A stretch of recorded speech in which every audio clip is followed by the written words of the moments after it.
السلام علیکم ورحمۃ اللہ وبرکاتہ۔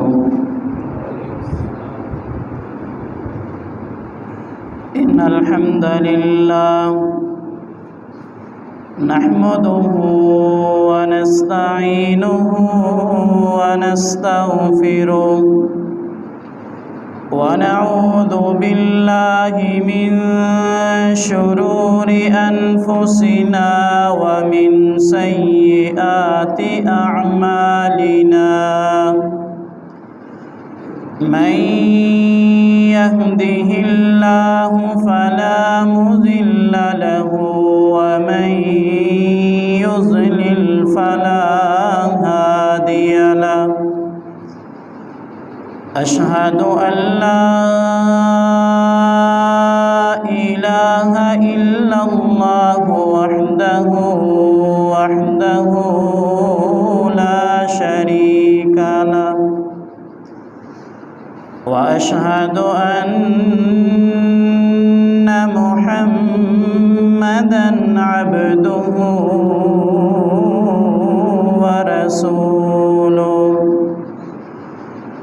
أما بعد فإن خير الحديث كتاب الله، وخير الهدي هدي محمد صلى الله عليه وسلم، وشر الأمور محدثاتها، وكل محدثة بدعة، وكل بدعة ضلالة، وكل ضلالة في النار۔ اللهم صل على محمد وعلى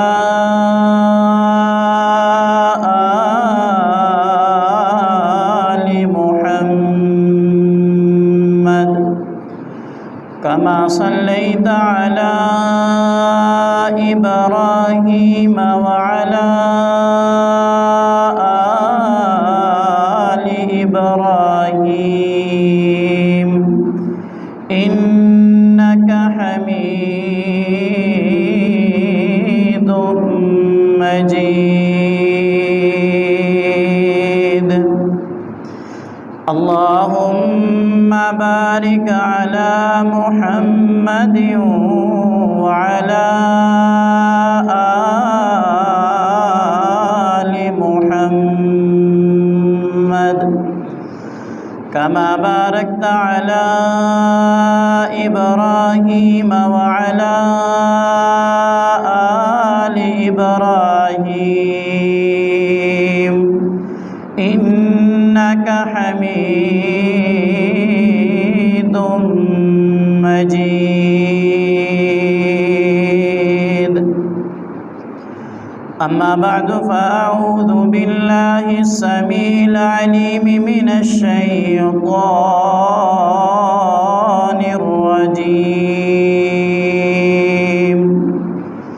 بسم الله الرحمن الرحيم۔ هو الذي بعث في الأميين رسولا منهم يتلو عليهم آياته ويزكيهم ويعلمهم الكتاب والحكمة وإن كانوا من قبل لفي ضلال مبين۔ رب اشرح لي صدري ويسر لي أمري واحلل عقدة من لساني يفقه قولي۔ رب زدني علما، رب زدني علما، رب زدني علما، رب يسر ولا تعسر وتمم بالخير۔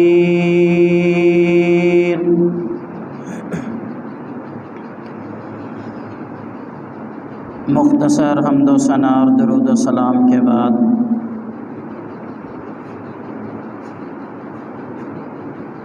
صاحبوں، ساتھیوں، میری پردہ نشین اسلامی روحانی ماؤں اور بہنوں، گزشتہ جمعۃ المبارک میں ہم نے آقا رحمت صلی اللہ علیہ وآلہ وسلم آپ کی مکی زندگی اور پھر مکے کو چھوڑنا، ہجرت کر کے مدینے جانا،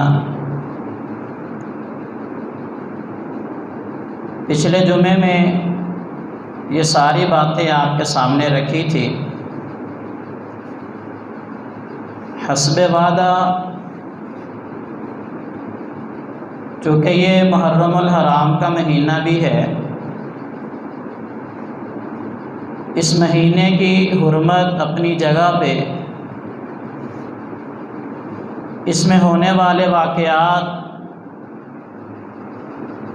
اور پھر اس کی ذات میں جو کچھ آج ہمارے ملک میں ہوتا ہے، شاید کہ ہم اس مہینے کی حرمت سے واقف نہیں ہیں۔ مہینہ تو حرمت والا ہے، لیکن جتنی بے حرمتی اس مہینے میں ہوتی ہے اس کی کیا نظیر پیش کروں۔ بہرحال انشاءاللہ آئندہ چند آنے والے خطبات میں اس بات پہ روشنی ڈالیں گے۔ خیر، آج ہمارا یہ موضوع نہیں ہے۔ نبی رحمت صلی اللہ علیہ وسلم نے جب بعثت کا اعلان کیا، لوگوں کو اعلانیہ تبلیغ کی، تو کفار مکہ آپ کی جان کے درپے ہوئے۔ جو بھی کلمہ پڑھتا وہ ظلم و تشدد کا نشانہ بن جاتا، زندگی اجیرن کر دیتے۔ اللہ نے حکم دیا، پہلے چند صحابہ کرام، پھر نبی علیہ السلام سیدنا ابو بکر صدیق رضی اللہ تعالی عنہ کے ساتھ مدینہ ہجرت فرما گئے۔ جب وہاں سے ہجرت کر کے اپنا آبائی دیس چھوڑ کر، اپنے وطن کو چھوڑ کے مدینہ تشریف لائے، تو مدینہ کی حالت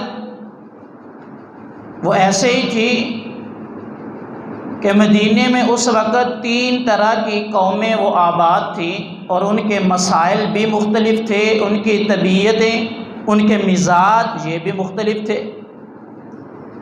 بیک وقت ان 3 قوموں سے پالا پڑا نبی علیہ الصلاۃ والسلام کا۔ سب سے پہلے تو چونکہ مسلمان صرف اپنا ایمان بچا کے مدینے آئے تھے، ساتھ کوئی جائیدادیں، کوئی مال، کچھ بھی نہیں لائے تھے، تنے تنہا صرف اللہ کے اسلام کے لیے، دین کے لیے سب کچھ چھوڑ کے مدینے تشریف لے آئے، ہجرت کر دی۔ اور جب یہاں پہ پہنچے، پھر مسلمانوں کے آ کے ایک نئی ریاست بنانا، اسے استوار کرنا، یہ مسائل بھی درپیش تھے۔ خیر، جب وہاں پہ پہنچے تو مسلمان بھی کچھ لوگ تو وہ تھے جو مکہ سے ہجرت کر کے مدینے آئے، جنہیں ہم مہاجر کہتے ہیں۔ مہاجرین صحابہ کرام، دوسرے جو پہلے سے مدینے میں رہ رہے تھے، انہوں نے کلمہ پڑھ لیا تھا، مسلمان ہوئے، جنہوں نے آنے والے مہاجرین کو ویلکم کہا، اور پھر ان کی مہمان نوازی بھی کی، اور ہر طرح کی حد الوسعت جو ہو سکا ان سے تعاون بھی کیا۔ یہ انصار کی جماعت، یہ 2 طرح کے مسلمان، اور پھر یہ جب آئے، ظاہر ہے مدینے کے اندر کوئی بہت زیادہ روزگار اور بہت زیادہ کوئی کاروبار یا اس طرح کی معاشی حالت کوئی اتنی زیادہ اسٹرانگ اور مضبوط نہیں تھی، اور پھر دن بہ دن مہاجرین کی تعداد وہ بھی بڑھتی جا رہی تھی۔ پھر اوپر سے مشرکین مکہ انہوں نے طرح طرح کے طریقوں سے ان کو تنگ کرنا شروع کیا۔ ساتھ کے جتنے بھی قبائل مشرکین کے تھے ان کی طرف اپنے وفود کو بھیجا، کسی کو خط لکھے، مدینے والوں سے بائیکاٹ کر دیا تاکہ ان کی معیشت اور کمزور ہو جائے۔ یہ سارے کے سارے مسائل نبی علیہ الصلوۃ والسلام جب مدینے میں آئے وہ سامنے تھے، اور یہ تو مسلمان تھے۔ دوسری قوم جو اس وقت مدینے میں موجود تھی وہ لوگ تھے جو کہ شروع سے ہی مشرکین اور ان کے باپ دادا و شرک پر، یہ لوگ مدینے کے باسی یہ مشرک لوگ تھے۔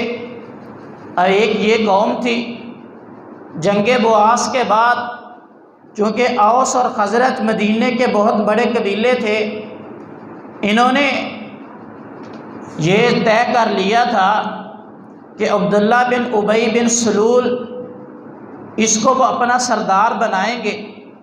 جب نبی علیہ السلام آئے، اسلام کی دعوت دی، ان مشرکین میں سے بھی دو طرح کے لوگ پیدا ہو گئے۔ کچھ نے تو کلمہ پڑھا، مسلمان ہو گئے، اور پھر جو مسلمان نہیں ہوئے ان میں بعض ایسے تھے جو تذبذب کا شکار ہو گئے، شکوک و شبہات میں پڑ گئے کہ مسلمان ہوں، کلمہ پڑھے یا نہ پڑھے، کیا کرے، یہ دین سچا ہے یا وہ سچا ہے۔ جو اس شک میں پڑے وہ تحقیق پہ اتر آئے۔ جب انہوں نے تحقیق شروع کی، کرتے کرتے ایک وقت آیا ان کا یہ شک اور تردد جو تھا یہ ختم ہوا، یہ بھی کلمہ پڑھ کے مسلمان ہو گئے۔ لیکن انہی مشرکین میں سے ایک گروہ وہ بھی تھا، یہی عبداللہ بن ابی بن سلول جو تھا، جس کو رئیس المنافقین کہا جاتا ہے۔ جب اس نے حالات کو دیکھا نا کہ زیادہ تر لوگ مسلمان ہو چکے، اب اگر اعلانیہ وہ مسلمانوں کی مخالفت کرتا ہے، اس کے پاس وہ پاور اور قوت نہیں رہی، اس کے پاس اتنی طاقت نہیں ہے، اعلانیہ مسلمانوں کی یہ مخالفت مول نہیں لے سکتا۔ اب اس نے پینترا بدلا، اوپر سے کلمہ پڑھا، لیکن جب بھی اس کو موقع ملا، اور اس کے ساتھ چند وہ لوگ بھی تھے، چونکہ یہ سمجھتا تھا کہ محمد صلی اللہ علیہ وآلہ وسلم نے آ کے اس سے اس کی سرداری کو چھین لیا۔ چونکہ مورخین نے لکھا ہے جب اوس اور خزرج نے یہ طے کر لیا تھا کہ آج کے بعد ہمارا سردار عبداللہ بن ابی ہوگا، اس کے لیے مونگوں کا تاج بنایا جا چکا تھا، اور اس کو جب وہ تاج چھنتا ہوا نظر آیا، بلکہ چھن گیا، پھر اس نے اس کے دل میں وہی عداوت اور بغض تھا، وہی غصہ کہ انہوں نے آ کے میری سرداری کو چھین لیا۔ اور اس کے ساتھ تقریباً 250 کے قریب وہ افراد بھی تھے جن کو یہ امید تھی کہ جب یہ سردار ملے گا، بنے گا، اس کے سردار بننے کے بعد کوئی کسی کو وزارت ملے گی، کسی کو کوئی عہدہ دیا جائے گا، کسی کو کوئی عہدہ، یہ عہدے جب تقسیم ہوں گے ان عہدوں کے اندر ہمارا بھی حصہ ہوگا، کوئی نہ کوئی عہدہ ہمیں بھی حکومت کا دیا جائے گا، کسی نہ کسی نوازش سے ہمیں سرفراز کیا جائے گا۔ یہ لوگ بھی اب اسی کیٹیگری کے تھے اور اس کے ساتھ ملے۔ ان کے دل میں بھی اسلام کی کوئی زیادہ محبت نہ تھی، بلکہ اسلام کے خلاف انہوں نے ایک اپنا محاذ کھڑا کیا، اور جب بھی ان کا دل چاہتا کوئی ایسا موقع ملتا تو یہ اسلام کے خلاف لوگوں کو ابھارتے، لوگوں کے اندر نفرتیں، عداوتیں پیدا کرتے تاکہ لوگ اسلام کے خلاف ہو جائیں۔ خیر، دوسری قوم جو یہ مشرکین کی تھی، ان کی جو صورتحال وہ ان سے الگ تھی۔ تیسری قوم جو تھی اور سب سے زیادہ شریر قوم جو وہ یہودیوں کی تھی۔ یہودیوں کا تھوڑا سا اگر آپ بیک گراؤنڈ دیکھیں نا، یہ یہودی کوئی مدینے کے باسی نہیں تھے، بلکہ اس سے پیچھے آپ چلے جائیں۔ حقیقت کے اندر جب اشوری اور روس کے جو لوگ تھے، رومیوں نے یہودیوں کے اوپر ظلم کیا نا، چونکہ وہ عیسائی لوگ وہاں پر عیسائیت زیادہ تھی، ان کے ظلم سے تنگ آ کے پھر انہوں نے وہاں سے ہجرتیں کی، حجاز کے اندر آئے۔ وہاں پر جب حجاز میں پہنچ کر عرب کے اندر آ کے انہوں نے پناہیں لی، اور پناہیں لینے کے بعد کئی سال گزر گئے۔ ان سالوں کے اندر ان کی آگے اولادیں ہوئی، اور پھر عرب والوں میں ان کے رشتے بھی ہوئے، ان کے نام بھی عربی رکھے جانے لگے۔ حقیقت میں یہ عبرانی لوگ تھے۔ اور جب یہ سلسلہ چلتا رہا کئی ایک سال گزرے، ان کے اندر کوئی بہت زیادہ وہ فرق نہیں رہ گیا، لیکن ان کے دل میں ابھی بھی وہ تعصب موجود تھا۔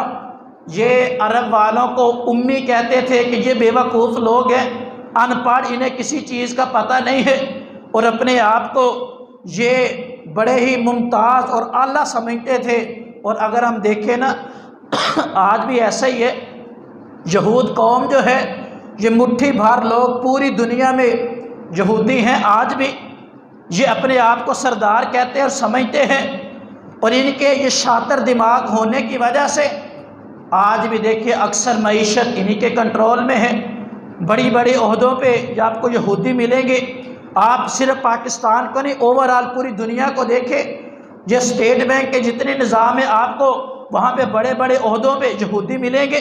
جو اسی وقت سے ان کا یہ دماغ تھا، اور یہ کہا کرتے تھے قالوا لیس علینا فی الامیین سبیل۔ قرآن نے بیان کیا ہے ان کے اس طرز عمل کو، قالوا لیس علینا فی الامیین۔ وہ یہ اپنا حق سمجھتے تھے کہ یہ جو امی، یہ اہل حجاز عرب والے لوگ ہیں نا، ان کے مال کو ہتھیانا، اپنے قبضے میں کرنا، چھین لینا، یہ تو ہمارا مادری حق ہے، یہ یہودی سمجھتے تھے۔ اسی لیے مدینے کے اندر سارا مدینے کا کاروبار جو تھا وہ یہودیوں کے وہ ہینڈ اوور کیا ہوا تھا انہوں نے، اور انہوں نے اپنے لیے اس کو اپنے تسلط میں رکھا ہوا تھا۔ غلے کے سارے کاروبار یہودیوں کے پاس، کھجورے ان کو باہر بھیجتے، اور باہر سے کپڑے کے جتنے کاروبار تھے یہ یہودی کیا کرتے تھے۔ اور اس کاروبار سے پیسہ کما کے جو مکے مدینے کے بڑے بڑے سردار تھے یہ پھر ان کو سود کے اوپر پیسہ دیتے اور ان کو عیاشیوں پہ لگا دیتے۔ وہ ان کے سامنے شراب اور شباب کی محفلیں ہوتی، یہ سردار سارا اپنا پیسہ بے دریغ فضول خرچی میں وہاں پہ وہ خرچ کر دیتے۔ جب ایسے ان لوگوں کی انہوں نے نیچر بنا کے نا جب پیسے دیتے، سود بڑھتا رہتا، وہ سود پھر واپس نہ کر سکتے، اسی کے عوض میں پھر ان کے کھجوروں کے باغات اور ان کی زمینیں اپنے نام لگوا لیتے۔ اسی لیے جب نبی علیہ السلام مدینے آئے نا، یہ آئے کیسے تھے؟ وہاں سے رومیوں کے ظلم سے بھاگ کے مدینے میں آئے، آ کے انہوں نے اپنے تسلط کو قائم کیا، پاؤں جماتے جماتے۔ آج ایک وقت تھا جب نبی علیہ السلام مدینے میں آئے، اس وقت ان کے 3 بڑے قبیلے یہودیوں کے مدینے میں موجود تھے۔ آپ نے پڑھا سنا ہوگا، بنو قینوقا کے نام سے ایک ان کا بہت بڑا قبیلہ موجود تھا، بنو نذیر کے نام سے، بنو قریظہ کے نام سے۔ خیبر کی ساری زمینیں یہودیوں کے انڈر میں تھی، اور یہ مدینے کی بہترین زمینوں میں تھی، اور پورے کے پورے باغات تھے، یہ سارے کے سارے یہودیوں کا تسلط تھا۔ اور یہ ان قبائل کو آپس میں نا لڑاتے رہتے بڑے ہی طریقے کے ساتھ، کہ فلانے نے آپ کے لیے ایسے کہہ دیا، فلانے نے یہ کہہ دیا، تو اس سے کوئی کام ہے۔ ان کے درمیان یہ چنگاری پھینکتے رہتے اور پھر ان کو لڑاتے رہتے، عرب والے آپس میں لڑتے رہتے۔ خیر، یہ 3 طرح کے لوگ نبی علیہ السلام جب مدینے میں آئے، یہ 3 قومیں آباد تھی، ان کے سارے ہر ایک کا رویہ دوسرے سے مختلف تھا۔ نبی علیہ السلام جب آئے نا، اور پھر انہوں نے جب نبی علیہ السلام کو دیکھا، ان کا اتنا زیادہ تعصب وہ مسلمانوں کے ساتھ بھی، چونکہ ان کا یہ نظریہ تھا کہ بنی اسرائیل سے یہ یہودی آگے چلے ہیں، سیدنا یعقوب علیہ السلام کی اولاد سے ان کا یہی ماننا تھا کہ آخری نبی بھی انہی میں سے بنی اسرائیل میں سے آئے گا، لیکن اللہ نے وہ سیدنا اسماعیل علیہ السلام کی اولاد سے بھیجا۔ اور ان کے دل کے تعصب کو آپ حالت دیکھیے، کتنا ان کے دلوں میں گہرا اور شدید تعصب تھا۔ ام المؤمنین سیدہ صفیہ بنت حیی بن اخطب رضی اللہ تعالی عنہا، یہ ام المؤمنین جب خیبر فتح ہوا، یہ لونڈی بن کے آئی تھی، سردار کی بیٹی تھی، تو نبی علیہ السلام نے پھر آزاد کر کے ان سے نکاح کیا تھا، پھر یہ ام المؤمنین بنی۔ یہ اپنے باپ اور اپنے چچا کا واقعہ بیان کرتی ہیں کہ ان کے دلوں میں کتنا تعصب تھا۔ فرماتے ہیں کہ جب نبی علیہ السلام مدینے میں آئے نا تو میرے ابو جان اور میرے چچا یاسر جو تھے، یعنی حیی بن اخطب اور یاسر، ان کے باپ اور چچا نبی علیہ السلام کو ملنے کے لیے گئے۔ کہتے صبح گئے، جب شام کے وقت واپس آئے نا تو بالکل ان کے پاؤں ڈگمگا رہے تھے، جس طرح بہت زیادہ بندہ تھکا ہوا نہیں ہوتا، اس قسم کی کیفیت ان کے وجود پہ طاری تھی۔ کہتے ہیں کہ ساری اولاد سے میرا باپ اور میرا چچا مجھ سے بڑی محبت کرتے تھے، جب بھی میں آواز دیتی مجھ کو اٹھا لیتے، لیکن اس دن میں نے بلایا، انہوں نے میری بات کا کوئی جواب نہیں دیا، اور میرے چچا نے میرے باپ سے پوچھا کہ مجھے بتاؤ کیا آپ اس بندے کو اچھی طرح پہچانتے ہو؟ انہوں نے کہا ہاں، ساری وہ نشانیاں جو آخری نبی کی ہماری تورات میں موجود ہے، اس بندے میں ایک ایک نشانی موجود ہے۔ اس نے کہا بھول تو نہیں رہے، تم سے کوئی غلطی تو نہیں ہو رہی؟ اس نے کہا اللہ کی قسم میں کوئی غلطی نہیں کر رہا، بندہ وہی ہے۔ تو میرے چچے نے پوچھا پھر تیرا کیا خیال ہے، کلمہ پڑھ لے؟ اس نے کہا پاگل ہو گیا ہے، مجھے اللہ کی قسم ہے میں جانتا ہوں یہ سچا نبی ہے، یہ آخری نبی ہے، لیکن میں کلمہ نہیں پڑھوں گا، میں نے کلمہ کوئی نہیں پڑھنا۔ جانتے بھی تھے پھر بھی کلمہ نہیں پڑھا۔ صحیح بخاری میں حدیث نہیں ہے، سیدنا عبداللہ بن سلام رضی اللہ تعالی عنہ یہودیوں کے بہت بڑے تورات کے عالم تھے، نبی علیہ السلام کے پاس آئے، ان کے ساتھ چند لوگ بھی تھے، نبی علیہ السلام سے سوال کیے کہ یا رسول اللہ صلی اللہ علیہ وسلم یہ ہمارے سوالات ہیں، اگر آپ نبی ہیں ان کے جواب دے دے۔ ان سوالوں کے جواب نبی کے علاوہ کوئی نہیں دے سکتا۔ انہوں نے جو سوال کیے تھے نا، وقت کی قلت کے پیش نظر مختصر بالکل نبی علیہ السلام نے جواب دیے۔ سیدنا عبداللہ بن سلام نے کلمہ پڑھا، مسلمان ہو گئے۔ جب مسلمان ہوئے نا، پتہ تھا یہودیوں کے رویوں کا، یہ نبی علیہ السلام کا فرسٹ ایکسپیرینس تھا، پہلا تجربہ۔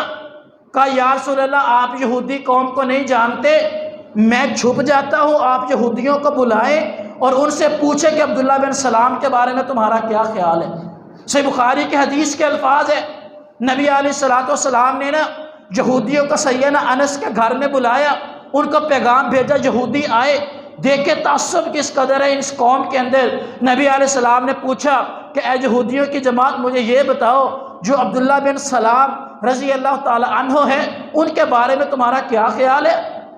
یہ آپ اسی جگہ پہ بیٹھے ہوئے، انہوں نے کہا انہیں پتہ نہیں تھا، وہ اس نے کلمہ پڑھا اور مسلمان ہو گیا۔ یہی عبداللہ بن سلام نے کہا تھا کہ یا رسول اللہ ان کو بتانا نہیں ہے کہ میں مسلمان ہو چکا ہوں۔ وہ کہنے لگے کہ یا رسول اللہ وہ تو بڑا اچھا بندہ ہے اور بہت اچھا ہمارا عالم بھی ہے، ایک عالم کا بیٹا ہے، اس کا باپ بھی بڑا اچھا انسان تھا۔ نبی علیہ السلام نے فرمایا اچھا اگر وہ مسلمان ہو جائے تو؟ انہوں نے کہا ایسا نہیں ہو سکتا، وہ تو ہمارا بہت بڑا عالم ہے۔ نبی علیہ السلام نے جب یہ بات کی نا، انہوں نے کہا وہ ایسے نہیں ہو سکتا۔ سیدنا عبداللہ بن سلام جو چھپے ہوئے تھے وہ کلمہ پڑھتے ہوئے باہر تشریف لائے، وَأَشْهَدُ أَن لَّا إِلَٰهَ إِلَّا اللَّهُ وَحْدَهُ لَا شَرِيكَ لَهُ وَأَنَّ مُحَمَّدًا عَبْدُهُ وَرَسُولُهُ۔ جب کلمہ پڑھتے ہوئے آئے نا، اسی جگہ پہ بیٹھے ہوئے چند لمحوں کے بعد یہ کہنے لگے اس سے برا بندہ ہم نے دیکھا ہی کوئی نہیں ہے۔ یہ ان کا تعصب تھا، ایک لمحہ نہیں لگایا، کہنے لگے عبداللہ بن سلام سے زیادہ برا پوری یہودیوں میں ہے ہی نہیں۔ پھر نبی علیہ السلام کو پتہ چلا یہ کس قسم کی قوم ہے، یہ یہودی تھے اور ان کے بڑے بڑے قبیلے۔ جب نبی علیہ السلام مدینے میں آئے، یہ 3 طرح کی قومیں آباد تھی، مسائل ہر ایک کے الگ الگ تھے، ہر ایک کے مسائل الگ، ان کے رویے الگ۔ نبی علیہ السلام آئے، لیکن اللہ نے اتنی آپ کو بصیرت دی تھی، پوری قائدانہ قوت کے مالک، اور اپنے آپ نے حلم اور بردباری کی وجہ سے ان کے اوپر ایسے وہ کنٹرول کیا اور ایسے قابو پایا کہ آج تک اس کی نظیر نہیں ملتی۔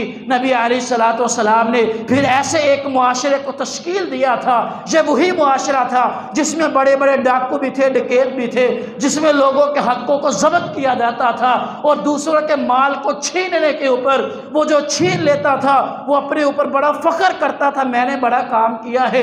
اس معاشرے میں جب محمد رسول اللہ صلی اللہ علیہ وسلم آئے نا، اور پھر ہجرت کا ایک مقصد اور بھی تھا، صرف یہی نہیں تھا کہ وہاں پر مسلمانوں پہ وہ ظلم ہو رہا تھا، اس ظلم سے نجات ملے، نہیں، بلکہ مسلمانوں کو ایک ایسا ماحول بھی چاہیے تھا کہ جس میں رہ کے پورے آزادانہ طور پر وہ اسلام کی ترویج کر سکے، اسلام کو آگے پھیلا سکے، ایسا ماحول جہاں پر میسر ہو۔ جب مدینے میں آئے، نبی علیہ السلام مدینے میں داخل ہوئے، بنو نجار کے قریب، گھروں کے قریب، جب وہاں پر وہ قبیلہ تھا سیدنا ایوب انصاری رضی اللہ تعالی عنہ کے گھر کے قریب آپ کی اونٹنی آ کے بیٹھی، بڑے بڑے سردار آئے تھے، ہر ایک نے دعوت دی، یا رسول اللہ ہمارے پاس تشریف لائے صلی اللہ علیہ وسلم، ہمیں مہمان نوازی کا شرف بخشے۔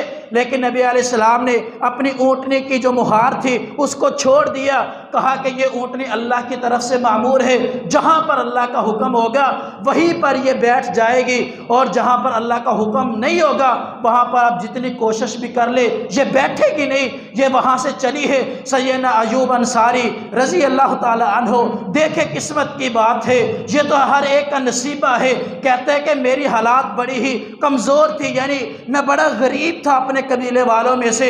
میری بیوی کہتی ہے ایوب باہر نکلو، ہو سکتا ہے نبی علیہ السلام کی مہمان نوازی ہمارے حصے میں آ جائے۔ میں نے کہا کہ کیا کہتی ہو، ذرا اپنے گھر کو دیکھو، نبی علیہ السلام کو دیکھو، ہمارے پاس کیا ہے کہ ہم نبی علیہ السلام کی وہ کس کے ساتھ مہمان نوازی کریں گے، اور بھلا ہمارے گھر میں نبی علیہ السلام کیوں آئیں گے۔ یہ باتیں کرتے کرتے نا گھر سے باہر نکلے، نبی علیہ السلام کو دعوتیں ملی، آپ نے اونٹنی کی مہار کو چھوڑ دیا کہ جہاں سے اللہ کا حکم ہوگا وہیں پہ بیٹھ جائے گی۔ لوگوں نے بڑی کوششیں کی کہ ہمارے پاس یہ اونٹنی بیٹھ جائے، لیکن اللہ کے فیصلے نرالے ہیں، اللہ کی حکمتیں بڑی نرالی ہے۔ یہ اونٹنی وہاں سے چلی، پورے مدینے سے گزرتے ہوئے مدینے کے درمیان میں بنو نجار کے قبیلے میں سے بھی پھر ابو ایوب انصاری کے گھر کے دروازے کے سامنے آ کے بیٹھ گئی۔ لوگوں نے اٹھانے کی کوشش کی، نبی علیہ السلام نے فرمایا اب یہ اٹھے گی نہیں، جس کے حکم سے بیٹھی ہے اب اس کو بیٹھنے کا حکم آ گیا۔ نبی علیہ السلام نیچے اترتے ہیں، ابو ایوب انصاری نے دیکھا نا، آنکھوں سے آنسو جاری ہوئے کہ اللہ میں بھی اتنا خوش نصیب ہوں کہ پوری کائنات کے امام کی مہمان نوازی میرے حصے میں آئی ہے۔ آگے بڑھے، یا رسول اللہ تشریف لائیے۔ نبی علیہ السلام نے فرمایا اے ابو ایوب ہم تمہارے گھر میں وہ قیام کریں گے، یہ مہمان نوازی کا شرف تجھے دیا جاتا ہے۔ خیر اسی جگہ پر پہلا جو جمعہ تھا نبی علیہ السلام نے وہ ربیع الاول کا پہلا جمعہ نبی علیہ السلام نے وہاں پہ پڑھا۔ پھر سب سے پہلا جو کام کیا، اسی ابو ایوب انصاری کے گھر کے سامنے 2 یتیم بچوں کی ایک جگہ موجود تھی۔ نبی علیہ السلام نے بنو نجار کے ان یتیم بچوں کو بلوایا اور کہا کہ یہ جگہ جو ہے یہ اللہ کے لیے ہمیں دے دیجیے، ہم مسجد تعمیر کرنا چاہتے ہیں۔ انہوں نے کہا یا رسول اللہ ہم وقف کر دیتے ہیں۔ فرمایا نہیں، ایسے نہیں، ہم اس کی قیمت ادا کریں گے۔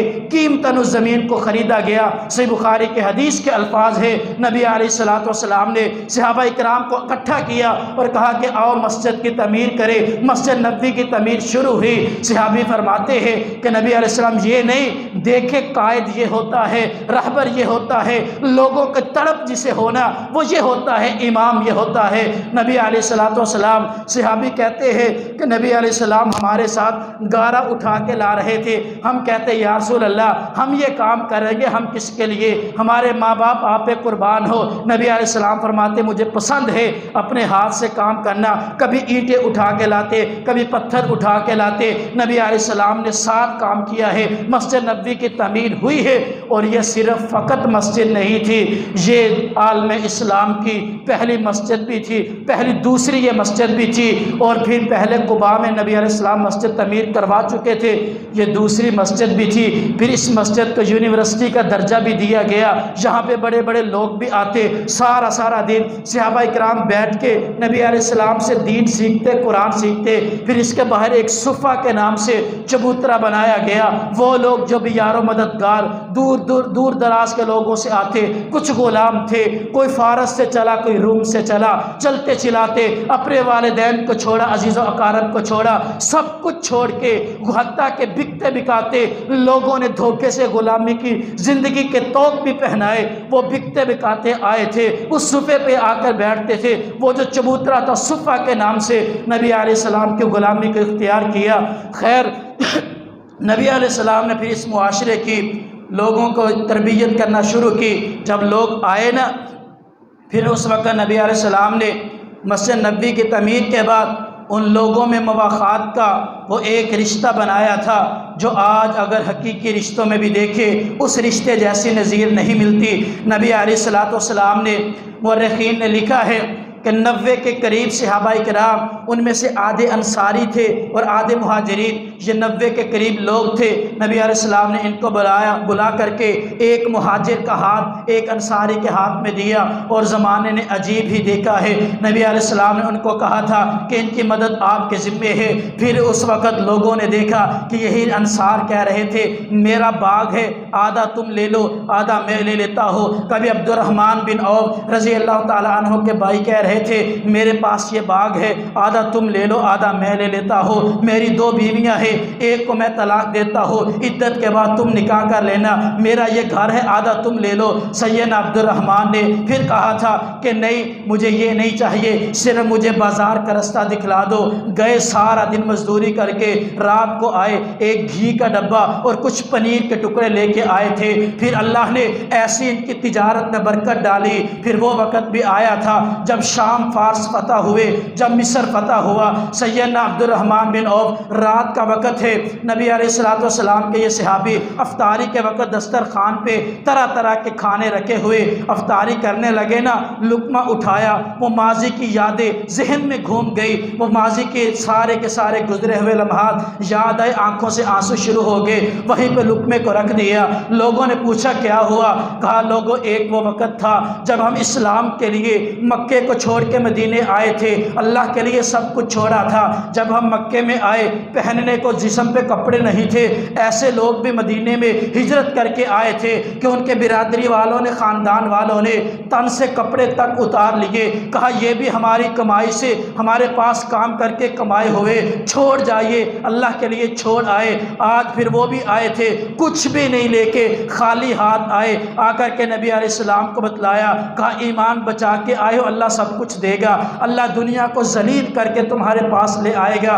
آج وہ وقت ہے، اللہ نے اس دنیا کو ذلیل کر کے ہمیں دیا ہے۔ وہ بھی وقت تھا 30 دن تک نبی علیہ السلام کے گھر میں چولہا نہیں جلتا تھا، کوئی کھانے کو چیز بنتی نہیں تھی، وہ وقت بھی تھا۔ 40 دن کے فاقے ہم نے گزارے ہیں لوگوں، وہ بھی دن تھا جب خندق کو ہم کھود رہے، صحابہ اکرام بھوک کی وجہ سے نڈال تھے، انہوں نے اپنے پیٹوں پہ پتھر باندھے ہوئے نبی علیہ السلام سے جب شکایت کی، نبی علیہ السلام نے اپنے بطن مبارک سے کپڑے کو اٹھایا، کہا میرے صحابہ پریشان ہونے کی ضرورت نہیں ہے، یہ مت سوچو کہ تمہارا امیر وہ پتہ نہیں کیا کچھ کھا کے آتا ہے، میں تمہارا سردار ہوں، میرے گھر پتہ نہیں کتنے پکوان بنتے ہیں، آؤ صحابہ دیکھو تم نے ایک پتھر باندھا ہوا، محمد رسول اللہ صلی اللہ علیہ وسلم کائنات کا امام ہے، آپ نے اپنے بطن سے جب کپڑے کو ہٹایا نا، صحابی کہتے نبی علیہ السلام نے 2 پتھر باندھے ہوئے تھے۔ لوگوں وہ واقعات عبد الرحمن رو رہے ہیں اور فرماتے ہیں کہ ہم نے وہ حالات دیکھے ہیں صرف اسلام کے لیے، لیکن اسلام کو جب نہیں چھوڑا، نبی علیہ السلام کے اس تعلق کو نہیں چھوڑا، آج دیکھو اللہ نے دنیا کو ذلیل کر کے ہمیں دیا ہے، ہمارے سامنے سب کچھ ہے۔ لوگوں یہ نبی علیہ السلام کی وہ تعلیمات ہے، یہ وہ معاشرہ ہے جو نبی علیہ السلام نے آج سے 1450 سال پہلے مدینے کے اندر اس معاشرے کی بنیاد رکھی تھی، پھر لوگوں نے عمل کر کے دکھایا۔ آج دیکھیں ہم بھی کچھ ایسے دعوے دار ہیں نا، ایسی باتوں کے دعوے کرتے ہیں، لیکن ہم بھی مسلمان ہیں، اسی نبی کی امت ہے، اسی کی سیرت کو اپنانے والے ہمارے نعرے بھی یہی تو ہے کہ نبی علیہ السلام کی حرمت پہ جان بھی قربان ہے، نبی علیہ السلام کے لیے سب کچھ قربان کرنے کے لیے تیار ہے۔ ہم بھی اپنے آپ کو مومن بھی کہتے ہیں، مسلمان بھی کہتے ہیں۔ کبھی اپنے معاشرے کو دیکھے تو صحیح غور کرے۔ اللہ کی قسم اخبارات بھری پڑی، میڈیا کو اٹھائے، اس طرح کے واقعات سے یہ ہمارے پاکستان کو صرف لے لے بھرے پڑے ہیں کہ مجھے آج تک بھی وہ بھولا نہیں ہے۔ چند سال پہلے نوائے وقت کے اندر ایک خبر شائع ہوئی تھی گجرانوالے کے کسی چوک کی کہ ایک بوڑھا بندہ دن دہاڑے ایک دکان سے وہ آٹے کا ایک گٹو اٹھا کے بھاگتا ہے۔ اس دکاندار نے شور مچا دیا، چور چور کہا، لوگوں نے پکڑا، شدید شد و کوب کیا، شدید اس کو مار پیٹ کے پھر اس سے پوچھا کہ اتنی جرت کے دن دہاڑے سب کے سامنے آٹا اٹھا کے بھاگ رہے ہو اور تمہیں دن دہاڑے چوری کرتے ہوئے شرم اور حیا نہیں آئی؟ جب یہ بات کہی نا تو اس نے ایک بات کہی تھی جو آج جو بھی جتنے اہل ثروت تھے جن کو اللہ نے مال دیا، صاحب استطاعت لوگوں کے منہ کے اوپر ایک تماچا ہے۔ اس نے کہا ہے مجھے اللہ کی قسم ہے اسی چوک کے اندر ایک ہفتے سے آتا ہوں، صبح میں صرف مزدوری کی تلاش میں کہ کوئی آئے لے جائے، مزدوری کروں رات کو بیٹوں کے لیے، اپنے بچوں کے لیے، بیوی کے لیے گھر کی تھوڑا سا راشن لے کے چلا جاؤ، لیکن ایک ہفتہ ہو گیا ہے اسی چوک میں آ کے بیٹھتا ہوں۔ شام ہو جاتی ہے، کوئی کہتا ہے بوڑھا ہے، کوئی کہتا ہے تجھ سے کام نہیں ہوگا، مزدوری کروانے کے لیے کوئی تیار نہیں۔ گھر جاتا ہوں، بھوک کی وجہ سے اپنی اولاد کے بلبلاتے ہوئے دیکھتا ہوں، آج برداشت نہیں ہوا، میرے اس عمل نے، میری اولاد کو اس تڑپتی ہوئی، وہ سسکتی ہوئی آواز نے مجھے یہ کام کرنے پہ مجبور کیا ہے۔ لیکن اگر یہی دیکھے، یہی ہمارے صاحب ثروت، یہی ہمارے صاحب مال صرف اپنے نام کو اونچا کرنے کے لیے آج کوئی میلہ لگے، انہی میلے ٹھیلوں کے اوپر لاکھوں روپے وہ کنجروں کے اوپر برساتے ہوئے آپ کو نظر آئیں گے۔ وہ اگر کسی کتوں کی وہ آپس میں لڑائی ہونا، اس کے اوپر ہزاروں روپے وہ اس کے اوپر وارتے ہوئے، ویلے دیتے ہوئے نظر آئیں گے۔ لیکن کوئی نہیں دیکھتا کہ میرے بغل کے اندر، میرے پڑوس میں کوئی مجبور بندہ بھی ہے، کوئی ایسا بندہ جس نے آج کچھ کھایا نہیں ہے۔ یہ ہمارے نبی کی تعلیمات تو نہیں تھی۔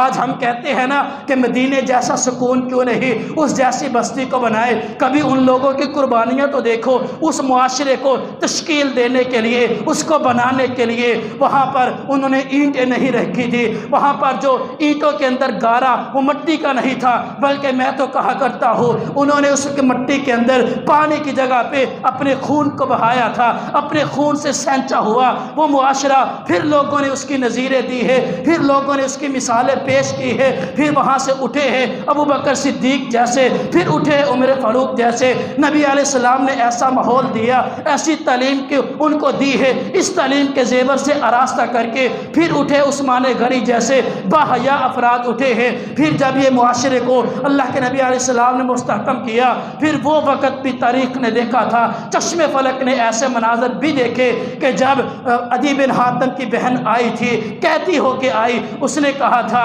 نبی علیہ السلام کی صحابہ کے رہن سہن کو دیکھا، نبی علیہ السلام سے خواہش کی تھی نا کہ میں اپنے بھائی کے پاس واپس جانا چاہتی ہوں، کہا شام سے کوئی قافلہ آئے گا، اس کے ساتھ آپ کو روانہ کر دیا جائے گا۔ اس نے کہا نہیں یا رسول اللہ، میں آپ کے ان پروانوں کے ساتھ جانا چاہتی ہوں، یہ مجھے وہاں پہ چھوڑ کے آئے۔ نبی علیہ السلام نے چند صحابہ اکرام کو وہ ان کے ساتھ بھیجا تھا، وہ جنگلوں کے اندر چھپا ہوا بھائی جب بہن کو آتے ہوئے دیکھا، دور سے بھاگا تھا، کتنے دنوں کے بعد ملاقات ہو رہی، اغیار کے ہاتھوں میں رہی، ذہن میں تو یہی تھا نا کہ دشمن کی قید سے رہا ہو کے آ رہی۔ وہ ملنے سے پہلے ایک ہی اس نے جملہ کہا تھا، کیا میری بہن اتنی دیر وہ لوگوں کے پاس، غیروں کے پاس رہی ہو، دشمنوں کے پاس رہی ہو، یہ بھی بتا تیری عزت بھی محفوظ رہی ہے یا نہیں؟ اسے کیا پتا تھا ان افراد کے پاس سے آ رہی ہو جس معاشرے کی بنیاد محمد رسول اللہ نے رکھی ہے، جن افراد کی وہ لوگوں، جن افراد کی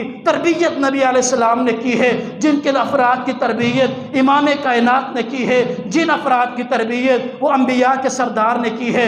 وہ وہاں پر ایک تاریخی جملہ بہن نے بولا تھا، کہا مجھے اللہ کی قسم ہے تو میرا سگا بھائی ہے، آج تک اپنے لیے میں نے وہ عزت تیری آنکھوں میں بھی نہیں وہی دیکھی جو میں نے محمد رسول اللہ صلی اللہ علیہ وسلم کے ان ساتھیوں کے نکاح میں دیکھی ہے۔ یہ ہے نبی علیہ السلام نے وہ معاشرہ جس کو تشکیل دیا تھا، یہ نبی علیہ السلام کا مدنی دور ہے، یہ نبی علیہ السلام نے تربیت کی ان افراد کی۔ آج ہمیں بھی اس عمل کی ضرورت ہے۔ ہم کہتے ہیں نا کہ ہمارے حکمران بڑے ظالم ہیں، لیکن سیدنا سعید بن مسیب رحمہ اللہ تعالیٰ اور حسن بصری فرمایا کرتے تھے کہ لوگوں نے جب کہا تھا نا کہ حجاج بڑا ظالم ہے، انہوں نے کہا تھا مجھے اللہ کی قسم ہے لوگوں جو میں دیکھ رہا ہوں نا، اگر تم نے اپنے اعمال کو درست نہ کیا پھر اللہ تمہارے اوپر ایسے لوگوں کو مسلط کریں گے جن کو جو بندر اور خنزیر کی صفت والے لوگ ہوں گے۔ اگر آج ہم دیکھیں ایسے لوگ ہمارے اوپر مسلط ہیں جنہیں نہ عزت کی پرواہ ہے، نہ کسی کی غربت کی پرواہ ہے، جن کے اندر انسانیت تو بالکل مفقود ہو چکی ہے، ایسے لوگ اللہ نے دنیا کے ظالم ترین لٹیرے اٹھا کے ہمارے آج حکمران بنائے ہیں۔ یہ کوئی ایسی بات نہیں ہے، وجہ صرف ایک ہے، وجہ ہماری بدعمالیاں ہیں۔ آئیں نبی علیہ السلام کی اس سیرت کو دیکھ کے، اس ماحول کو دیکھ کے ہم بھی اپنے آپ کو ویسا بنائیں۔ اللہ آج بھی کوئی عادل حکمران ہمیں عطا کر سکتے ہیں۔ نبی علیہ السلام نے انہی کو تو یہ تربیت کی تھی۔ صحابی فرماتے ہیں کہ ایک بندے نے نبی علیہ السلام سے پوچھا نا یا رسول اللہ بہترین اسلام کیا ہے؟ نبی علیہ السلام نے فرمایا تھا اے میرے صحابی بہترین اسلام یہ ہے کہ لوگوں کو کھانا کھلانا، بھوکے لوگ جو ہے چاہے آپ ان کو جانتے ہیں یا نہیں جانتے، بھوکوں کو کھانا کھلانا یہ بہترین اسلام ہے۔ اور پھر فرمایا کہ ہر اس بندے کو سلام کہنا کہ وہ مسلمان ہے، آپ وہ اس کو جانتے ہیں یا نہیں، اس کے ساتھ تعلق ہے یا نہیں۔ لیکن آج سلام صرف اسے کیا جاتا ہے جس کو بندہ جانتا ہے، جس کے بھائی اس کو تو میں جانتا نہیں سلام کیوں کروں۔ نبی علیہ السلام نے فرمایا بہترین یہی اسلام ہے، جاننے والے کو بھی سلام کہو، نہ جاننے والے کو بھی کہو۔ عبداللہ بن سلام فرماتے جب میں کلمہ پڑھ کے مسلمان ہوا نا، سب سے پہلے نبی علیہ السلام نے مجھے ایک بات کہی تھی، اے عبداللہ بن سلام رضی اللہ تعالیٰ عنہ، اگر جنت میں داخل ہونا چاہتے ہو نا 3 کام کر لینا۔ کون سے؟ فرمایا افشوا السلام واطعموا الطعام وصلوا باللیل والناس نیام۔ لوگوں کے اندر سلام کو عام کر دو، لوگوں کو کثرت سے سلام کہا کرو۔ اور پھر فرمایا کہ واطعموا الطعام، لوگوں کو کھانا کھلایا کرو، بھوکوں کو کھانا کھلایا کرو، آپس میں ایک دوسرے کی دعوتیں کیا کرو، اس سے محبت بڑھتی ہے، غصے کم ہوتے ہیں، ناراضگیاں کم ہوتی ہے، دل سے حسد ختم ہو جاتا ہے۔ اور فرمایا تیسری بات وصلوا باللیل والناس نیام، جب رات کو لوگ سو جائیں اٹھ کے اللہ کے سامنے اللہ کے حضور کھڑے ہو کے نماز ادا کیا کر۔ یہ 3 کام تو کر لے تدخلوا بالجنت بالسلام، اللہ تجھے سلامتی کے ساتھ جنت میں داخل کر دیں گے۔ نبی علیہ السلام نے پھر خیر اس کے بعد اس مدنی دور کے اندر پھر اللہ نے نماز کا طریقہ بھی نازل کیا، پھر روزے کے احکام بھی اترے۔ چونکہ آپ مکی دور کو دیکھ لے، اس وقت حالت ایسی تھی کوئی احکام نازل نہیں ہوئے، بلکہ صرف ان کے عقیدے کے اوپر زور دیا گیا۔ پھر جہاد کے وہ مسائل اترے، غزوہ بدر ہوئی، احد ہوئی، پھر غزوہ خندق ہوئی، یہ سارے کے سارے جہاد کے مسائل۔ پھر صلح حدیبیہ پیش آیا، پھر فتح مکہ ہوا، پھر غزوہ تبوک ہوا۔ یہ سارے کے ساری جنگیں نبی علیہ السلام کے دور میں ہوئی۔ اس سے پہلے نبی علیہ السلام ان کی تربیت ایسی کر چکے سے اللہ سے دعا ہے کہ اللہ تعالی ہمیں بھی نبی علیہ السلام کی سیرت کو اپنانے کی توفیق عطا فرمائے۔ وقول قولی ھذا واستغفر اللہ لی ولکم ولسائر المسلمین وآخر دعوانا ان الحمد للہ رب العالمین۔